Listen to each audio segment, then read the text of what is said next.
think it's like one of the like best kept secrets for some reason of like business. I don't know why it's a secret though. I have no idea. It's a massive multi-billion-dollar industry that adds millions of jobs. That's just the franchising industry at large. And welcome to the Lead In Podcast, where we dive deep into genuine stories of leaders who've seized control of their journey. This podcast is brought to you by Lead Hub, your growth partner for the trades. And now, let me kick it over to our guy, Austin Linney. This is Austin Linney here. I have the man, Mr. Aaron Harper, in the house. How are you doing, sir? I'm good. I'm excited to be here with you today. Well, I mean, this is a good conversation because you just told me that you sold the area. I mean, if you would have told me you were selling a franchise of HVAC and plumbing, we might have had to end the interview right there. Because, but now we compliment each other. Now I got a guy that I can recommend, and he can recommend me, and now we're in business. So I'm excited. Don't worry, I won't franchise any HVAC, plumbing, or heating businesses. It's outside my interest basis. I love it. So, why don't you kind of tell the audience a little bit about yourself, and then we'll just get rolling from there. So I've been in franchising for years. My niche is residential and commercial service businesses. Both the brands I've been involved in prior to Rolling Suds, I was a W-2 employee at, and I helped both those brands become the largest brand in the world in that specific industry. So started with a carpet cleaning concept, helped grow that.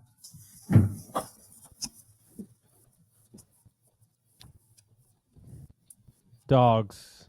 Sorry about that. It's his birthday today. He could do what he wants. It is his birthday, and he does what he wants every day, regardless of if it's birthday or not.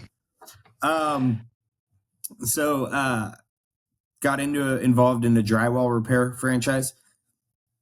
I worked for a big restoration company called Belfour, and they wanted to grow into a multi-brand platform. So me and the leadership team from the other company I worked for helped them do that, basically. And the first acquisition was a drywall repair brand. That brand was in pretty bad shape, 100 locations sold, 40 franchisees, and basically needed a complete overhaul. We did a turnaround of that brand, and then in 24 months, I added 223 locations to that business. And every one of them opened with jobs on the calendar and full-time labor hired prior to going to training. So been in the franchise industry for years, helped grow Belfour to a 12 brand system, 4,700 locations, 55 countries. And they wanted me to take on a 13th brand. They were like, we'll double your salary and give you a really fancy title. And I was like, wait a minute, I can do this on my own. Looked at about 24 businesses across the country to franchise. Met the founders of Rolling Suds, which is a 33-year-old residential and commercial power washing business out of Pennsylvania in September of 2022. We partnered. I raised capital. I acquired the franchise rights in January of 23. We started franchising in February of 23. Mm-hmm. And in 11 months, we've sold 104 locations to 34 franchisees in 22 states. And then I live in Nashville. I'm married. I've got a 2.5-year-old son, and my daughter is 14 months. My wife stays at home with the kids full time. God bless her. Mm-hmm. So whether or not people realize it, and I hope they realize it, that everybody, I would assume, has touched a franchise if you're in America, right? Whether it be a gas station. For me, because I RV 90% of the time and been to every state, for me, it's a gas station. And there's Buc-ee's, right, which is Texas loses their minds. There's boxers people are wearing. There's Quick Trip. There's all these different locations. There's Subways and Five Guys and everything. When you walk in a company that's doing it right, you can. It's not.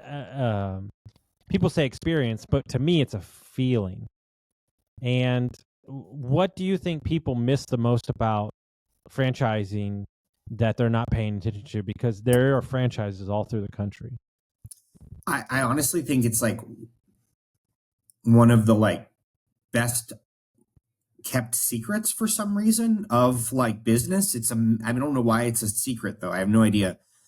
It's a massive multi-billion-dollar industry that adds millions of jobs. That's just the franchising industry at large. And I think there's really two things that people think of when they think franchising is they think like legacy fast food brands like McDonald's or Chick-fil-A, or they think, I don't want to buy a franchise. I'm going to be restricted, or I'm going to, I don't want to pay the fees. Or I had a buddy who bought a Subway and, his business went under, and they kind of hear the bad things of franchising, which in every industry, you're going to have bad actors. You know what I mean? Like there's no way. I mean, you in your business, like I'm sure there's people who are like robbing insurance companies and like not doing the right thing. Right. Like, but what people don't hear about is someone left a $250,000 job and stepped into a blue collar drywall repair business and replaced his income in the second year of operation.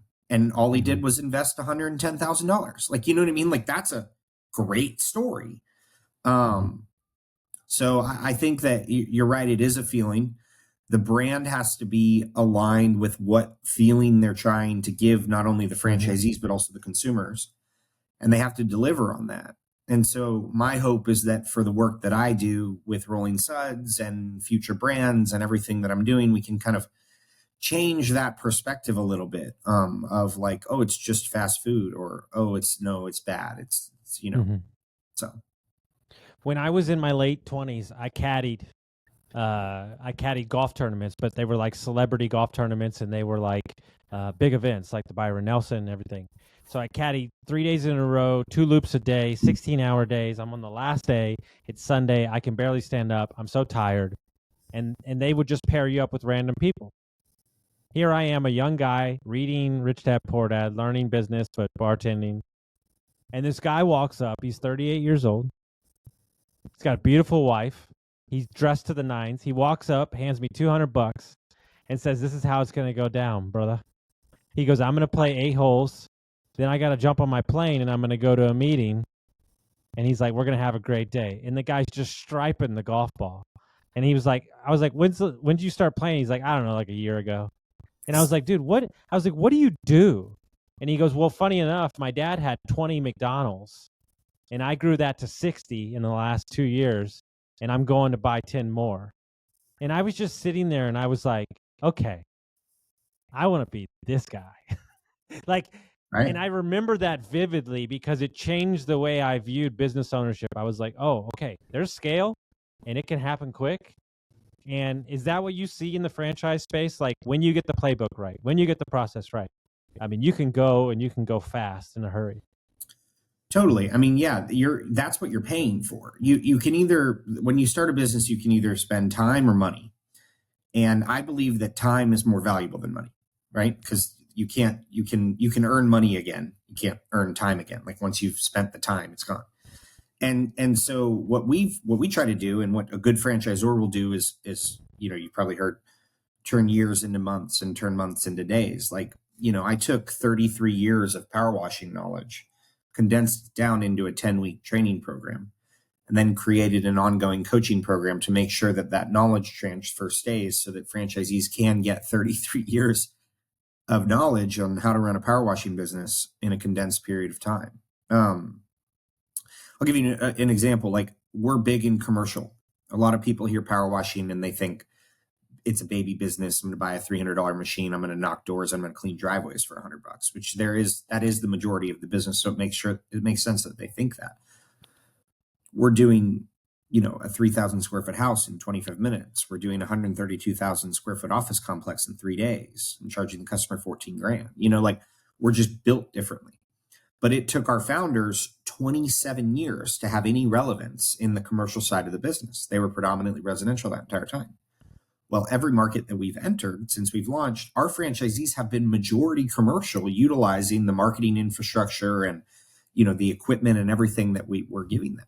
And that just won't happen without a franchise. And so, yeah, if you can learn the system, hire the people, put them in place, you can go do that again, over and over and over again. And that's where the scale comes from. And that's where the the fees and the money you invest becomes well worth it because you get to save the time that you don't otherwise have. In the commercial, because we do a lot of commercial HVAC, we're kind of the only ones in the area. It's a really weird business, right? It's totally separate than residential. Marketing's different. It's more referral based. You're dealing with a maintenance guy a lot of the times. You're not really dealing with the boss. The owners might be somewhere else. If people want to step into that commercial space, like what have y'all mastered in the commercial space? So I'm actually asked to talk about this with like franchisors. They're like, Aaron, how are you, like other franchisors that are friends of mine? Aaron, how are you generating commercial leads like for franchisees? Like, what are you doing? Because everyone else is like, they're playing in the Google GMB, SEO place with, trying to get commercial business. So I'm like, I'm sorry, but I can't tell you. I was like sitting there and I was like, man, I'm so ready to like get out my notes. Like this guy. I'm like, what a mother. Okay, fine, whatever. You're not getting any of my leads yet. No. So, I mean, really high level, we have a cold outreach program internally. Okay. And we're blasting and getting people on the phone and we're getting qualified leads for franchisees, like very high level. And there are people who specialize it on my team and suppliers who specialize it. And then we bring warm leads to franchisees and they go out and sell the job and they pay on a per lead basis. And that is not playing in the same sandbox as the guy who's buying the AdWords of commercial pressure washing near me, which is going to cost a lot of money. There's going to be a lot of competition. And honestly, the guy who is managing 8 apartment buildings is not just Googling commercial pressure washing near me and then choosing the guy who has the most reviews. He's going to ask, he's going to be he's going to ask people that he knows, he's going to rely on relationships. And our mission statement at Rolling Suds is this is a relationship. There's no way that you're going to build a massive business without meaningful relationships. We just started, because when we took over the company 22 years, we just started selling maintenance contracts, even though they kind of just did them, but they didn't have a system. And what people don't understand is, like, don't get me wrong, like the maintenance contract is great, but like the maintenance contracts leads to the $50,000 remodel and the plumbing and HVAC job. It's like that just keeps us close to them, right? Do y'all have a maintenance contract with Rolling Suds, or is it more a per project basis? So we're in Pennsylvania, is where our corporate location is. Okay. We're on the other side of the state of where you're at. So we're in. So we clean a residential building out there every 2 to 4 years. So there's no maintenance necessary on the residential side. Certain use cases for different type of commercial customers warrant different needs. Like for fast food restaurant, for example, like that needs to be cleaned quarterly. So that's a contract, right? But like an HOA that is 16 buildings, like that doesn't need to be cleaned probably more than once every 4 years. At least where we're at. Now, we're launching in places like Florida and the Carolinas and places where it's just, you're going to clean buildings more frequently due to humidity and other things like that. So it is something we're looking at in places like that as like, hey, we'll come back twice a year, for example, in Florida. This is the cost, and you can get some real recurring revenue on the residential side. But really, the commercial side is where you're going to see more of that, like with fast food restaurants and gas stations and municipal buildings and some of these jobs that need to be done a lot more regularly. So you've laid out kind of what y'all do. If somebody is sitting on the sidelines looking for an investment, they've thought about franchises. Who does that person have to be ready to invest in a franchise? Yeah, so I actually just did a tweet about this last night. It doesn't necessarily need to be like you have this much sales experience or you've done this many years of operational, you're this savvy. Like really what we're looking for is grit and desire to win no matter what comes up. And then also like always moving the goalposts, right? Like a lot of franchisees leave a job where they're making $200,000 a year they buy another job, they get up to the point where they're at $1 million and they're making $200,000 a year, let's just say, for round math. Then they let the gas, they let the gas off the pedal off the gas. They stop investing in marketing. Like, we're looking for the franchisees who, like, A, they're leaving a job so they can own an asset. And B, they're looking, like, $1 million is like literally just a starting point. Like, they're not going to be happy till they're $10 to $20 million business owners. And that might be other brands, which I plan on doing. That might be acquiring other operators who decide to get out or sell for whatever reason. That might be just maxing out a territory with as many trucks as possible within a territory, which there's 100,000 households in every one of our territories. And we do 2 to 3 territory per franchisee. Like, you know what I mean? So, like, that's a big, it's a big population.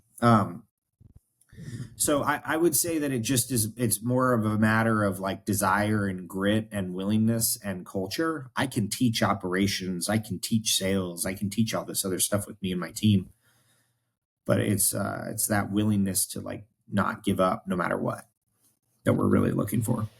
So you have an impressive resume. You have a lot of experience. You're moving quickly, very quickly, to 100 franchises in almost a year and a half.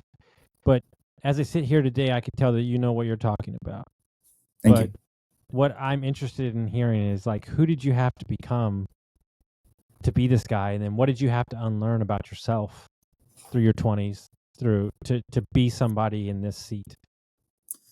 Yeah. So I had to become someone who was willing to do, like I mean, it's what I'm talking about with franchisees, willing to do whatever it takes, like to grow and not reach a ceiling, right? Every business that I worked for, I learned the thing they teach me. Then I learned to do it better than how they taught me.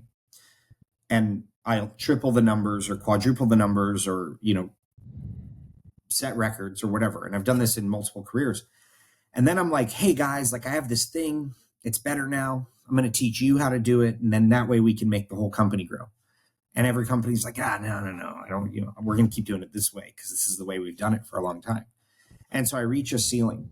And I think a lot of the people that I talk to have also come to that point where they've reached a ceiling. If they get promoted 2 times, they're going to make less money, kind of thing. And what I've learned now, being on the other side of it, having left a job where I was making over $500,000 a year, is now there's no ceiling. Like, there's less certainty in terms of I don't have health insurance and a salary, and I have people relying on me to make sure that they're paid every 2 weeks. I have a team of 15 people, but, like, there's no cap. And, like, that amount of that piece of freedom right there, I didn't really understand until I, like, left my W-2. And I'll say another thing. I'll say it another way. Like, I talk to a lot of people who are like, I can't leave a job, but I want to start a business, but I can't leave my job. And that's crazy. And, I'm going to keep working here until the business takes off. And it's like, what I tell them is, I'm like, A, you're not a Rolling Suds franchisee, which is okay. But B, if you spend 40, 50 hours a week on someone else's business, and you spend 10 to 15% of your week on your business, and you hire a general manager and pay him $60,000 a year, guess whose business is going to grow? Like, the person that you're spending the time on growing their business, that business is going to grow. And it's very unlikely that the business that you're operating as a side business is going to end up becoming valuable enough for you to leave your $200,000 or $300,000 a year salary. So it's like a chicken or the egg type of thing. And so I always urge people, don't start a business until you're ready to leave and go all in on the business, and make sure you have enough capital to burn to make sure you feel safe doing that, and then make the plunge.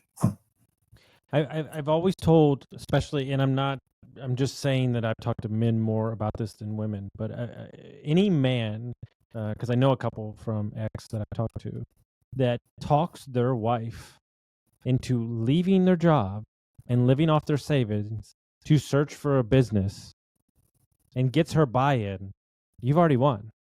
That guy is going to be successful because you just sold the toughest client you ever had The customers are going to be 100%. cake. 100%. So I'll share my experience with that. So I have a 2.5-year-old son and my daughter's 14 months. My wife stays at home with the kids full time. So like I'm the sole provider of income in my house. And in 2022, I had the opportunity to take on this other brand, and I was already making over $500,000, and they're like, "We're going to double your salary." So like, not an insignificant sum of money. And I came to my wife, and she's 7 months pregnant, and I'm like, "Hey, like I'm going to go. I want your opinion. I'm not going to do this without you, but like I'm going to find a business to franchise. Don't have the business yet, but I'm going to find it. I'm going to raise capital. I don't have the capital yet, and I've never raised capital, and I don't even know how. But I'm going to do it. Are you in?" And she's like, "Aaron, I know you'll take care of us. Go do what you want to do." And like, that's a big, sell to your point. And if someone can do that, yeah, they got the grit to go buy a business and start a business and do whatever it takes. I've seen you pop up on social media lately. You've been on some podcasts. There's a lot of different takes, opinions on business, and I just sit back and consume some of it and laugh and just, what are the worst takes that you're seeing out there? Just stuff that you shake your head when you see people just declare. Great question, by the way. I'm loving this interview.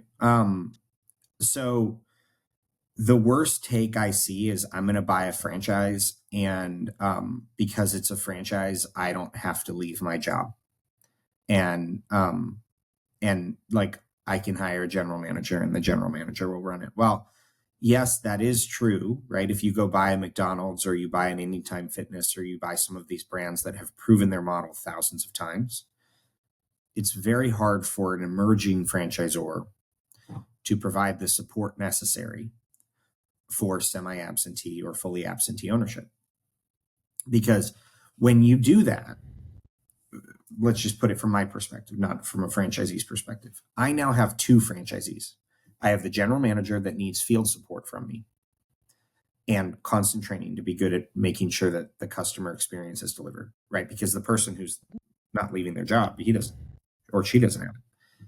And then I have the other franchisee, which is my actual franchisee who signed the franchise agreement, that spent $250,000 of their money and expects to get a return on that investment in a reasonable amount of time.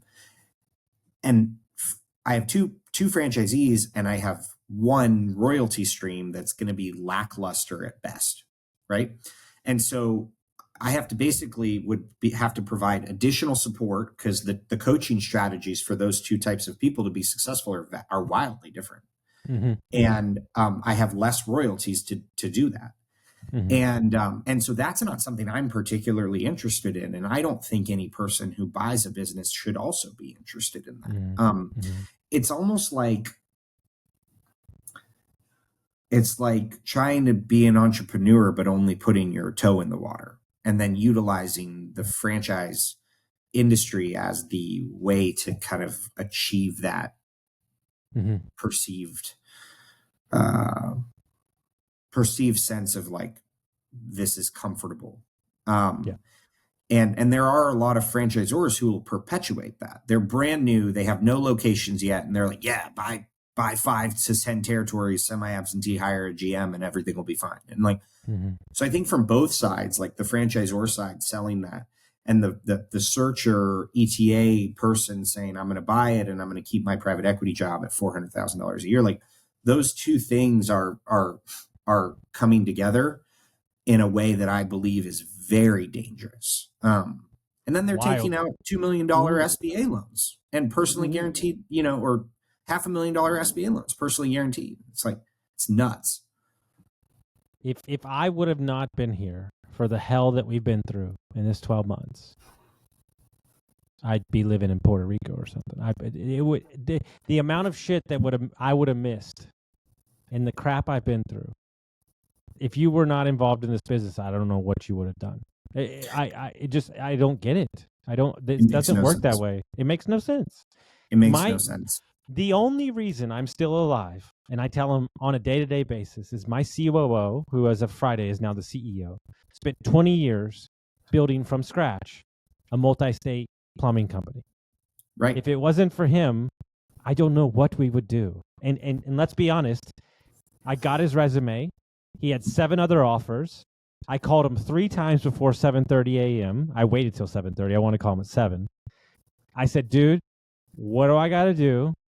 I said, let's talk. He goes, no. That's not how it's going to go down. He went and listened to 5 of my podcasts and said, I don't know why, but I'm in, and I'm going to turn down these other offers. It was the greatest decision I've ever made, having somebody of that knowledge depth. He ran the marketing, the social media, the sales. He's been in the truck. Right. The guy knows the business, but more importantly, he's the exact opposite of me. He's so even killed. And having that presence and that experience and going, hey, man, he literally said to me a couple months ago, he goes, you think this is like new to me? He goes, I've been here a million times, baby. We'll be all right. I'm like, dude, yes, thank you. Right. But you had to do that for a period of time and understand the business enough to know what you were hiring for. 1,000%. You had to know. Well, and more importantly, because what people don't know and I haven't shared is we're doing off-market brokerage, like deal making is my jam. Like when I'm in the homes of these people, I can say I've sat in that seat and I know how you feel. And having that conversation opposed, I'm not sitting in a rooftop somewhere in New York in a suit trying to talk to some guy that's been behind the van for 20 years. That ain't going to fly. Right. No, and I do believe you have to lead from the front, especially with blue collar guys. If you hire a blue collar general manager and you don't know how to train him or what is going on in his seat, it's very unlikely he's going to respect and listen to you as you direct him to grow your business and try to get it to a multi-million-dollar enterprise. It's like, even if you have the phenomenal incentive structure, if it's not the right person and you don't know how to do the thing you're hiring for, it's just very hard to get to where it needs to be. So that is I would say, to answer your question, the single worst thing and the single worst hot take that I could comment on in the ETA searcher / franchise space right now. I look at your business and what some people do or do not know, but I spent 7 years, started my career, high scale Airbnb all across the country, 9 states, hotels, Tahoe, you name it, taught it, coached it, doesn't matter, right? In my opinion, your franchise is a no-brainer for large-scale property management STR companies. My buddy just bought 2 hotels in the Smoky Mountains because the quality level of said property is a higher than a regular because it needs to always be kept up. And I've always thought that if you could master the concierge, lawn mowing, water pressure, little handyman company, like that could be big business in a town like the Smoky Mountains, Destin, Florida, stuff like that, where you could do a retainer service per month. I would totally pay and just make sure that it's always tip top. Have you looked at jumping into, like, because for me, I'm gonna screw the one thing. I'm gonna find the big guy that can unlock 50 deals opposed to just go one-on-one. So we place a big focus on this, both referral partners and commercial customers. I have franchisees fill out like 100 list on a referral partner and a lot of my franchisees will be like, Aaron, 100 is just a starting point. I'm going to get 1,000, but like Airbnb management companies is one of the targets of ours. And I've written the script, the emails, the text messages, the cadence, the drip campaigns, and the value proposition on how to get in front of those people. We're a huge value add. Like the Airbnb short-term rental company doesn't want to rebid the John's power washing company every, quarter or every year. Like they want someone who's reliable, who has multiple locations across the country and the model's proven. And then they don't want to think about the cost. Like they just want it to come out of their bank account every quarter or every year or whatever, and know that the service is done. So that's a huge focus of ours. And then on the referral partner side, like painters don't want to power wash the exterior of a commercial building, but like they can't paint the exterior of a commercial building unless it's power washed.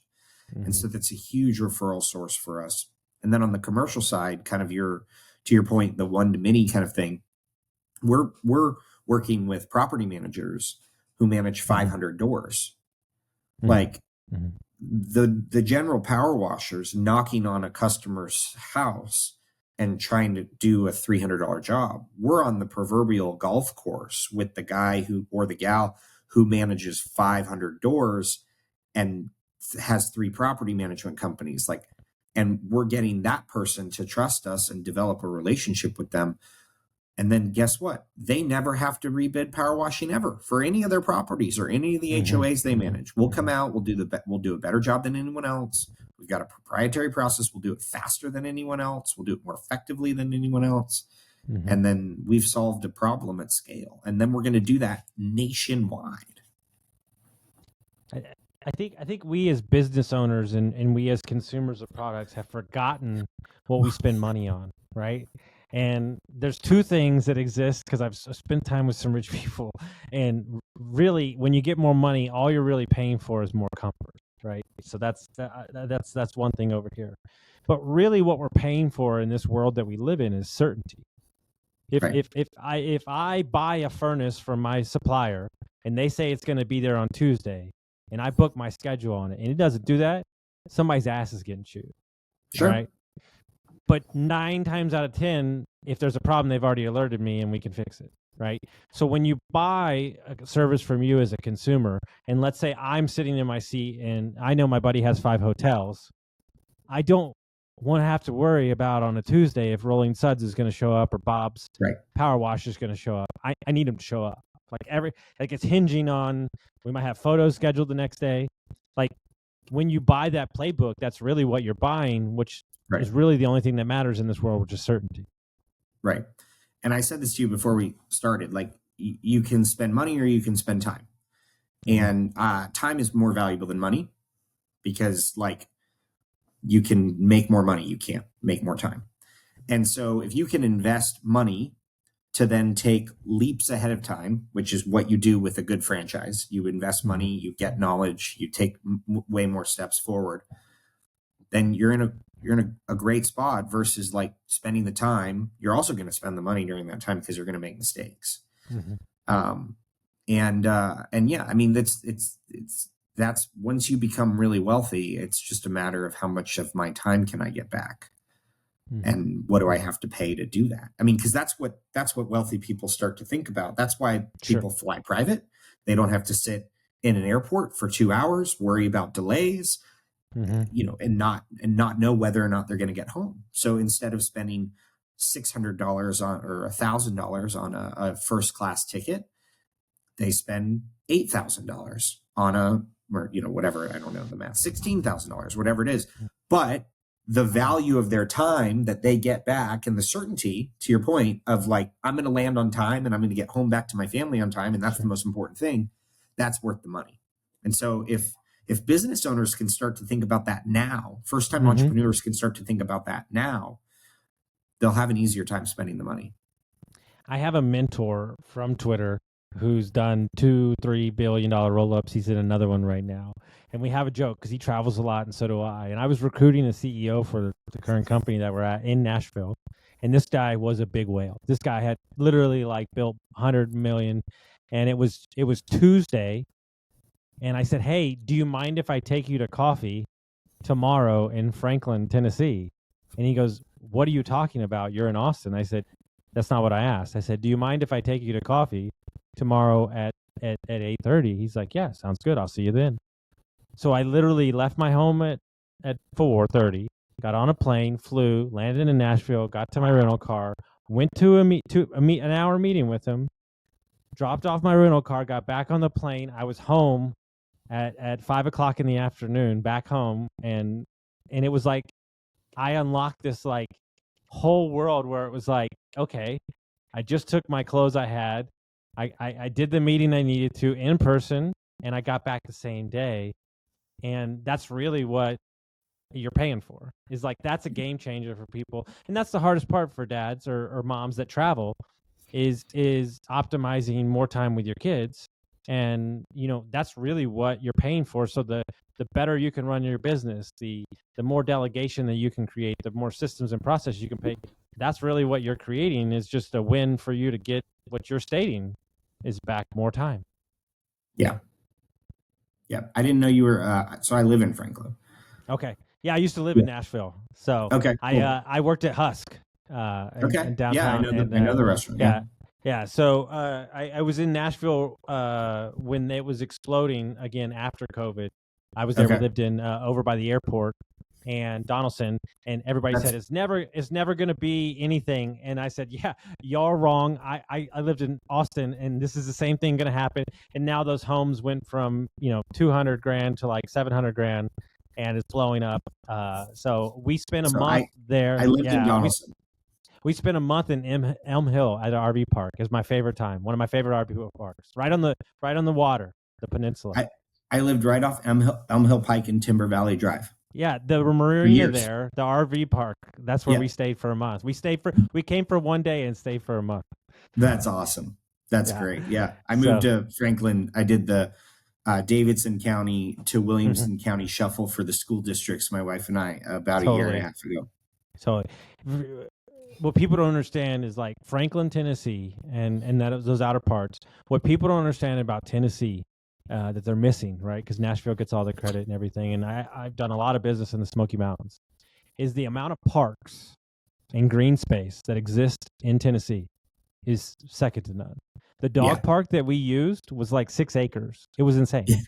It was like, what is this? The dog would just go, and I'm just like doing work, and it's a really great. I have my other opinions about Nashville as well too.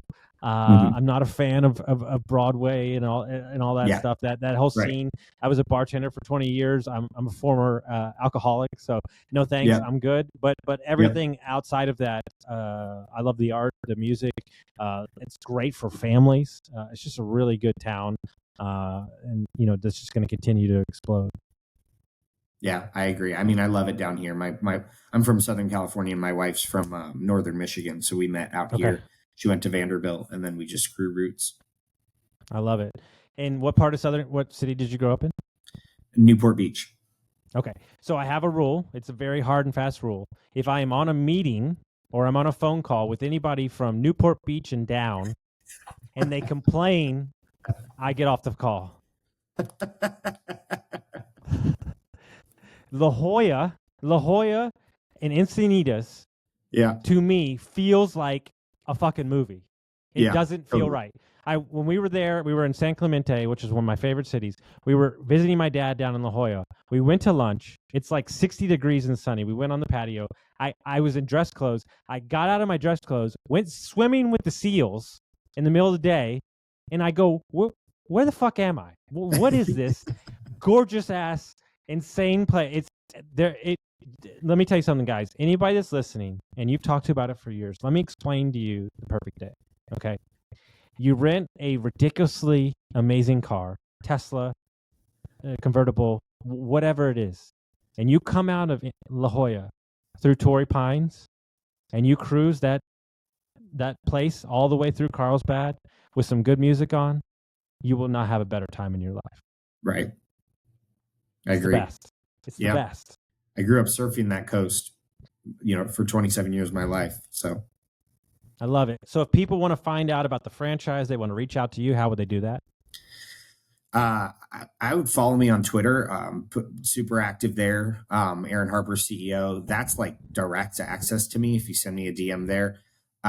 If you just want to learn more about the opportunity and not reach out yet, rollingsudsfranchise.com is a great place to go and learn more about it.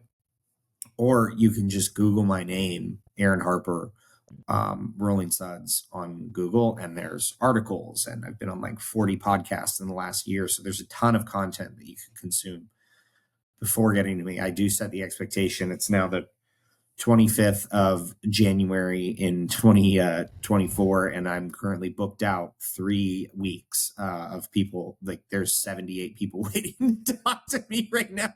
So if you are interested in Rolling Suds, please be patient. I'm currently in the process of building a sales team, but it is me start to finish right now, and I did that on purpose for the first 12 months. When you were a little boy and your parents told you could be anything, never in your life did you think 78 people would be waiting to talk to you. No, about a power washing business. About a power. No. And here's a better thing. Those 78 people never thought they'd be waiting to talk about a power washing business either. No, they went to Columbia and got an MBA and thought they were going to go work at McKinsey and make 120 grand a year. And they're like, wait a minute, I can make way more money running a home service business and scaling a franchise instead of doing that. Dude, I told my business partner in the brokerage, I said, I got one focus and one thing only. I said, I'm gonna bring a little style back to the business broker world. Yeah. Because they are straight laced, the websites are tired, and their clothing is tired. For all you people that sat in the classroom, I dropped out of college 3 times, guys. So we do what we do. Life moves you in weird ways. What can I say? So, but man, I can't thank you enough, guys. If you got some value from this episode, send it to a friend, and we'll see you next time. Folks, if you made it to the end of the episode, I'm sure you found some value with what you're listening to. If you could send this to a friend, rate us and review us, share us around. The more that you share us, the more that we can share content with you. Thank y'all so much for your time and listening, and we'll see you next time.